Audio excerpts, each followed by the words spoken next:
What's going on, guys? Welcome back to the shelf. And with the release of Wolfman, we now have 4 films from director Leigh Whannell, so I figured now is as good a time as any to rank them. We're going to rank them from worst to best, and there will be spoilers for these movies. So if you have not seen any of the 4 films from Leigh Whannell, I would recommend you go check them out. Obviously, some are better than others, but they are no bad movies in the bunch. So definitely worth checking them all out. If you don't want spoilers, don't watch this video. Alright, so without further ado, let's just get into it. Coming in last place, we have Insidious Chapter 3. This movie does not feel like it was directed by Leigh Whannell. It feels like somebody trying to do a James Wan impression, and it makes perfect sense that it would feel that way. Leigh Whannell and James Wan have a long working relationship. They are both from Australia, I believe, and they both came up on the scene together with the original Saw from like 2004. So while it does feel like a James Wan impression,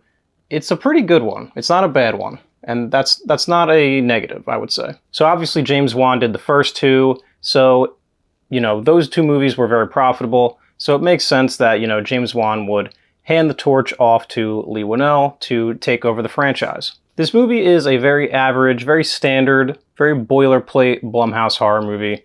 It plays it super safe. There's not really anything interesting or creative going on here, which is understandable as this was Leigh Whannell's first movie. So obviously when you're handed the keys to this super successful franchise, you really just need to kind of deliver a product that will make money and something that's just on brand, and this isn't really the time to get crazy with it. So unfortunately, it does really feel like Leigh is like handcuffed by this franchise and the playground, the sandbox that he's forced to operate in. He's not really able to take any swings, so this was really, in my opinion, just something that was something to get his foot in the door. The plot of the movie is very, very mundane. It revolves around this like grieving family dynamic. It's very, standard, and it's not really executed very well. It's very undercooked, I would say. Its primary function is to establish Lin Shaye's character's background, Elise, as well as Specs and Tucker, who are the demonologists from the first film, one of which is played by Leigh Whannell. So that's a nice little full circle moment for him. So it gives Elise this pretty lackluster backstory, and ultimately it serves to sort of establish and explain how her and Specs and Tucker came together to form their ghost hunting business, or whatever you'd call it. But yeah, all in all, this just feels like Leigh was a hired gun. They wanted to make another one, and it's not even necessarily a bad thing, because like I said, it got him opportunities. This movie was very profitable, and, they said, okay, Leigh, like, you can, deliver a movie under budget and on time, whatever the case was. And thankfully, since it was so profitable, it allowed Leigh to go on to make his own more personal, more creative films where he's really able to flex his muscles and show what he's able to do with a unique, distinct idea. Coming in at number 3 is the new kid on the block, Wolfman. I just did an entire in-depth review of this movie that I'll link right here that you can check out. It'll give you my entire breakdown on it and everything that I thought about it. What I'll do right here is I'm very interested in talking about the conversation that's been had surrounding this movie following its release. Frankly, some of the discourse around it has had me feeling like I'm taking crazy pills. Apparently, I hold the super duper hot take that Wolfman is just a slightly above average horror film, and not really anything more. The consensus is that this thing is just utter dog shit, and that's just being disingenuous in my opinion. There are so many worse horror movies that, are deserving of the kind of discourse that Wolfman has been having, but Wolfman is not deserving of all the hate that it's been getting, and it's truly baffling to me, if I'm being honest. Again, I'm not saying it's like some masterpiece, but people are talking about it like it's the Bye Bye Man or something. Like it's just weird to me. This movie does have a lot of flaws. It's very underdeveloped in a lot of ways. But people are discussing it like it's one of the worst things ever made, and frankly, I just don't see it. I don't really like to make generalizations, like sweeping blanket statements or anything, but I do feel like there is a lot of confirmation bias going on with like the conversation around this movie. This movie had a lot of hype leading up to its release. Invisible Man was super well received, and people were excited to see what Leigh Whannell would do with another Universal monster property. Ryan Gosling was attached at one point. So, this movie had a lot of hype surrounding it. And, rightly so. And, there was a lot of early criticism from people who were, underwhelmed by it. That sort of stuff starts to leak out. So it's already fighting like an uphill battle for a lot of people. But, to play devil's advocate, general audiences are, generally not aware of those conversations, right? People just walking in off the street, they don't keep track of that sort of thing. I do generally, and if you're watching this, it's likely that you do as well. People who are really plugged into the movie sphere, and that's fine.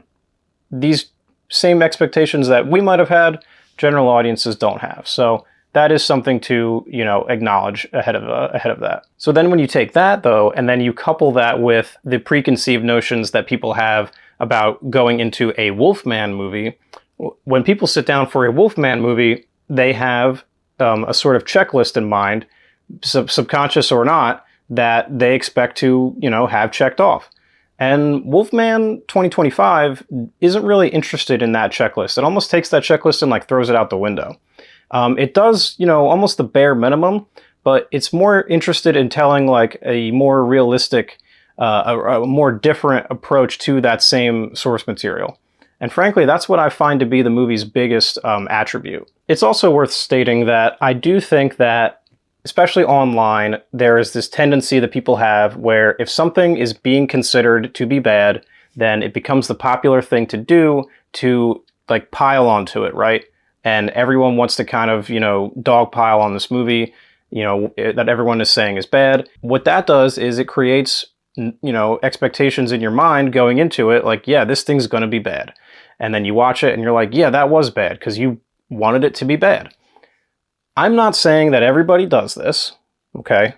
But it is worth saying because I do believe that there is at least not, a large percentage, but large enough for it to become, sort of the vocal minority, right? The loudest people in the room sort of thing. I really don't think it's that big of a deal. I don't think it's that deep. I'm just kind of calling the movie out for what it is, which is just fine. It's it's slightly above average, that's all. The reason that it's not in last place is because I can confidently say that unlike Insidious 3, Wolfman does feel like a movie from somebody who's got something to say with a clear vision, and Insidious, like I said, just feels like a really good James Wan impression. All right, in the runner-up spot, we have Upgrade from 2018. This is where Leigh really got to refine his skills as a director and show us what he can do. He displays such a distinct style in this movie. The music and the sound design in this movie are really cool. It has this almost Blade Runner-esque quality to it. In addition to the musical score, it also has these really sort of sci-fi-esque droning sounds that really tie everything together on an audio level. Creates this pervasive mood, that accompanies what you're seeing on screen, and it all kind of coalesces together in a really cohesive way. But what's really impressive about Upgrade is the camera work. The fight scenes in particular are unlike anything else that we see in the film prior to when they begin. They come out of nowhere and you're like, whoa, we're doing this now? So Logan Marshall Green's character Gray has this neural implant in his spine that allows him to walk again after he's paralyzed. And it's this thing called STEM. And when STEM takes over Gray's body, he's able to move in these very precise, very robot-like ways. And the camera adjusts to his every movement in this really fluid ways. And it's really cool to watch. He systematically kills people in these really violent ways. It's really cool. The plot is essentially, your standard revenge tale, but the setting and the world building are what really make it feel distinct. It's set in the future, and considering the super low budget of only $3 million, it does a fairly decent job of depicting a, sort of futuristic setting, while also juxtaposing that with this gritty, sort of dark hacker underworld that really feels believable. The antagonists of the movie are these augmented humans who have these guns implanted into their hands, and the one main antagonist can deploy these nanobots out of his mouth. So, there's a lot of really cool usage of the technology in this movie. They really lean into the fact that this is a dystopian sort of future where AI and augmentation are really commonplace. So it feels, a little bit like Blade Runner. It pulls some inspiration from things like RoboCop, and some of the really precise choreographed fighting sequences remind me of something like The Matrix. Ultimately, to me, this film is super impressive and it really boasts a very unique style. It was also very financially viable for Blumhouse, so it allowed him to continue working and really cemented him as a filmmaker for us to keep our eyes on. Alright, so in first place is 2020's Invisible Man. Now, as we know, 2020, not the best year.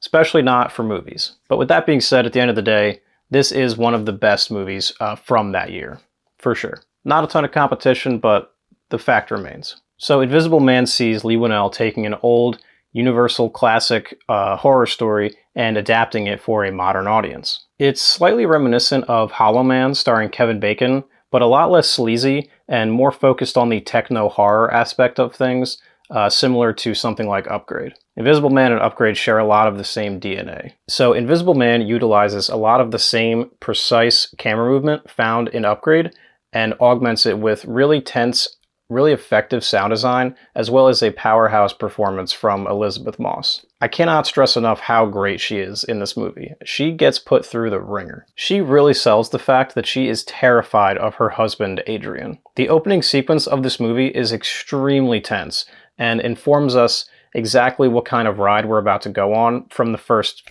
15 minutes. The tension starts out right from the get-go, and it does not let up. Her character goes from like terrified of her husband to hopeful when she hears that, you know, he might have unalived himself.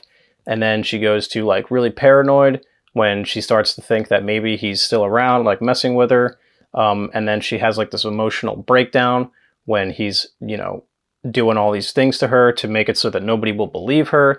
And then finally, we get to see her start to fight back and take back some of the power in her life away from this man. It's really cool. She goes on, you know, she goes through a whole crazy arc. The movie really hinges on the audience's ability to empathize with her, and yeah, she just does a fantastic job. As I said, similar to Upgrade, the camera work in this movie is fantastic. It's accompanied by really effective sound design.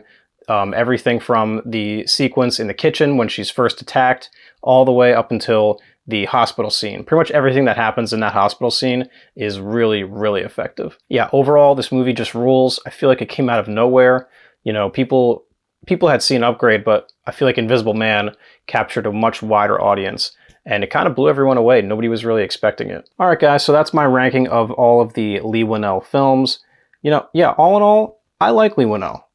You know, his worst movie, in my opinion, is this Insidious movie, and even that is, you know, fine. It's not the worst movie I've ever seen. It's very standard, very average, and you know, he only goes up from there. So, yeah, I'm all in on Leigh Whannell. I'll see anything the guy does. I would love to hear your Leigh Whannell rankings in the comments. Please drop them below. It's only 4 movies, so it should be pretty easy. Very curious to see how many of you agree with me, how many of you disagree with me. I'm sure for a lot of you, Wolfman will be at the bottom, and you know, that's totally cool. And like I said, if you genuinely do not like Wolfman, that's fine. I don't mean to keep banging this drum, but you know, I really just don't really understand all of the hate that it's gotten. So yeah, I'm curious where some of you will place that one. So yeah, like the video if you liked it, subscribe if you haven't. We talk about new movies, old movies, physical media, and horror in general. So with that in mind, please take care and watch more movies.